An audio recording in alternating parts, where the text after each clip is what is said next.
Olá pessoal, bom dia, tudo bem? O negócio tá ficando estranho aí, tá ficando interessante por um lado, preocupante por outro, né? Porque por um lado resolvem-se alguns problemas, por outro lado novos problemas surgem e a gente não sabe até que ponto o pessoal tá disposto aí nessa grande política aí que a gente está vendo, né? E aí, pessoal, lá no Rio de Janeiro, a coisa tá pegando fogo lá, né? O clima tá bem tenso, né? O pessoal já tá partindo lá para as últimas consequências, né? A Polícia Federal ali fez as diligências lá no Rio de Janeiro ali, envolvendo ali a compra de materiais sem licitação, né? Questões aí de questões superfaturadas e tal. E vamos ver como é que vai terminar essa história, né? E é claro, né? Mas é claro que o pessoal já está dizendo que perseguição política, né? E tal. Bem, se não houver provas, pode até ser, né? Mas cabe lembrar que a operação de ontem ela foi pedida pela Procuradoria-Geral da República e autorizada pelo Superior Tribunal de Justiça, tá? STJ, Superior Tribunal de Justiça. A Polícia Federal, nesse caso, né, apenas estava ali para cumprir os mandatos, tá? E a gente também tem que lembrar que os indícios ali e as provas que serviram de base para essa operação, eles foram enviados à Procuradoria-Geral da República pela Lava Jato do Rio no último dia 14, tá? Então, esse argumento que é perseguição política, mas perseguição política de quem? Do STJ? Da Procuradoria-Geral, né? Então, não tem a ver com Polícia Federal nessa história. E a gente precisa lembrar também, inclusive, que o presidente também não conseguiu colocar o nome que ele queria no cargo de diretor-geral da Polícia Federal, né, que era o Alexandre Ramagem. Ele também, o novo o diretor que entrou no lugar do Ramagem, né, o Rolando de Souza, ele não escolheu para o cargo de superintendente da Polícia Federal no Rio o nome que era considerado o preferido pelo Planalto, né? Acabou entrando ali no lugar o Tássio Musi, né, como superintendente no Rio. O nome do Tássio Musi foi bem recebido ali pela entidade, né, pela Polícia Federal, e essa escolha acabou dando uma aliviada no clima, né, que estava no ar, né? O delegado ele tem respeito interno ali na corporação e é apontado ali pelos seus colegas como qualificado tecnicamente para exercer esse cargo, né?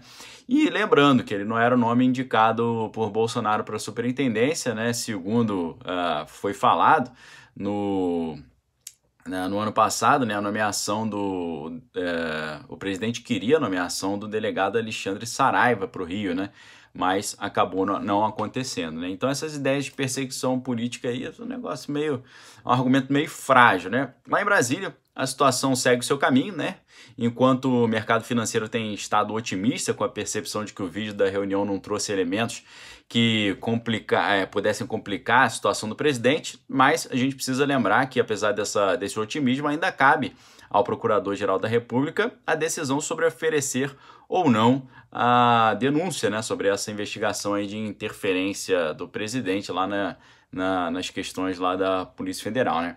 Agora, o que está sendo falado, né, é que a PGR ou Augusto Aras é uma grande esfinge ali que precisa ser desvendada, né? Lembrando que essa ideia de esfinge como mistério vem lá do Édipo, né? Na peça grega do Sófocles que a gente falou no vídeo de ontem e talvez falemos um pouquinho hoje ainda, né? Isso tudo por quê, né? Por que a questão da PGR ainda é uma incógnita, né? Porque ainda há a possibilidade de ele jogar para o Congresso a responsabilidade de decidir sobre o futuro do presidente, né? É isso, pelo menos, que o pessoal da oposição está torcendo ali como a última tábua de salvação para ver se rola algum prejuízo ao presidente Bolsonaro, né? Então, eles que já viram que parece que crime comum, acho que não vai rolar, estão ali torcendo para que o Aras ele insista na ideia de crime de responsabilidade, mas não ofereça denúncia jogando essa decisão lá para o Congresso, né? E assim ele, em tese, né, ficaria ali blindado contra as cobranças do pessoal falar que ele não estava agindo contra o Planalto, né? Uma das hipóteses que o pessoal está levantando aí é que o Procurador-Geral ele pode recusar essa tese de crime comum, né, mas deixar aberta essa questão aí de responsabilidade, porque a galera acha que essa seria uma estratégia dele se proteger de duas formas, né? Porque eles acham que ele manter aberto a questão de crime de responsabilidade poderia trazer dois benefícios. Por um lado, ele não ia precisar denunciar o presidente e, ao mesmo tempo, também evitaria a cobrança de ter feito, eventualmente, uma vista grossa no caso, né? O que parece, ele ainda está aguardando os desdobramentos do depoimento lá do empresário Paulo Marinho, né? E parece que os relatos que o Paulo Marinho deu às autoridades ainda estão lá nas instâncias mais inferiores do Ministério Público Federal, não chegaram ainda ao Procurador-Geral, né? Então ele ainda vai ter que analisar, tem a questão do vídeo também que ele vai analisar. No final das contas, então, a gente está aí, por um lado comemorando, por outro lado o pessoal preocupado também de tentar ir para cima do ministro da Educação, Abraham Weintraub e tal.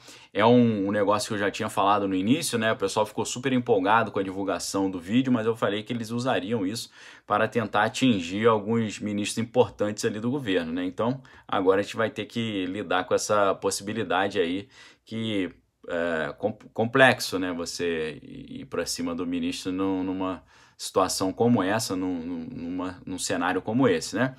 E aí, no final das contas, né, o Aras ainda é essa esfinge, né? E aí a gente volta a esse assunto da Édipo Rei que a gente abordou no vídeo de ontem, que é interessante, né? Nos ajuda a ter uma metáfora para tentar entender essa situação que a gente está vivendo hoje no Brasil, no meio dessa encrenca toda, né? Na Grécia Antiga, né, tinha no Egito tinha esfinge também, mas na Grécia Antiga havia uma única esfinge, que era vista como um demônio, né, exclusivo de destruição e má sorte, né? Eles contavam na Grécia Antiga que era, ou talvez o deus Ares, né, mandaram essa esfinge da sua origem lá na África, na Etiópia, mandaram para Tebas, na Grécia, né? E na peça de Sófocles, o Édipo Rei, esse monstro pergunta a todos que passam o famoso quebra-cabeça mais renomado da história, né, conhecido como o Enigma da Esfinge, que dizia decifra-me ou devoro-te, né? Ele perguntava, que criatura pela manhã tem 4 pés, ao meio-dia tem 2, à tarde tem 3, né? E ela estrangulava qualquer pessoa que não conseguisse responder a sua pergunta, e talvez daí venha a origem do nome esfinge, né, que deriva do termo grego sfingo, que significa esmagar ou estrangular, né? E aí o Édipo resolveu o quebra-cabeça, né? Ele disse que a resposta é o homem, que quando é bebê engatinha, depois anda sobre os 2 pés na idade adulta e usa uma bengala quando fica velho. E aí, segundo o mito grego, furiosa com essa resposta, a esfinge teria se lançado num precipício ali e tirado a sua própria vida. Dessa forma, Édipo teria salvo a cidade da esfinge, né? Do monstro da esfinge, e acabou se tornando rei, né? Por isso, ele pode ser interpretado, nessa figura do Édipo, como alguém que faz um limiar, né, ou um exemplo de mudança de destino, né, uma transição entre as velhas práticas representadas pela esfinge e as novas práticas livres do domínio desse monstro, né? Comparando com a nossa situação política de hoje, né? O pessoal falando que o procurador-geral, a decisão dele ainda é um mistério, por isso ele seria uma esfinge a ser interpretada. Eu não sei se vai ter algum Édipo que vai ser capaz de desvendar essa nossa esfinge brasileira, né? Nem caso consiga interpretar a esfinge se torne o rei, ou seja, glorificado por isso. Mas seria muito bom a gente poder virar essa página e poder concentrar os nossos esforços em resolver os enormes problemas e desafios que se colocam diante desse tão sofrido povo brasileiro, tá? E a gente fica aqui na esperança que Deus salve o Brasil da recessão, da enfermidade e dos óbitos, né? Para que a gente possa seguir caminhando na luta aí para tentar tirar o Brasil desse lamaçal que fomos lançados durante tantos séculos aí de maluquice, corrupção e todo tipo de insanidade que a gente está vendo até hoje, né? Você fica boquiaberto, embasbacado, e perceber que no meio de uma crise de saúde como essa, o pessoal estava usando a situação ali para desviar recurso público, né? Realmente é inacreditável.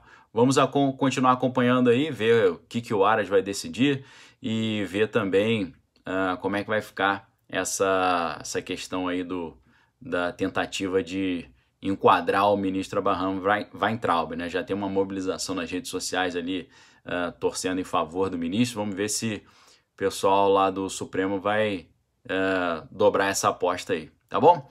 E é isso, galera. Fique com Deus. Um abraço. Obrigado pela audiência. Se você gostou do vídeo, não deixe de dar o like. Se gostou também e não é inscrito, fica o convite para se inscrever aqui no canal Daniel Lopes, tá bom? Se Deus assim permitir, às 13h30 a gente volta com a nossa live da tarde. Um abraço. Fique com Deus. Um excelente dia para vocês. Valeu!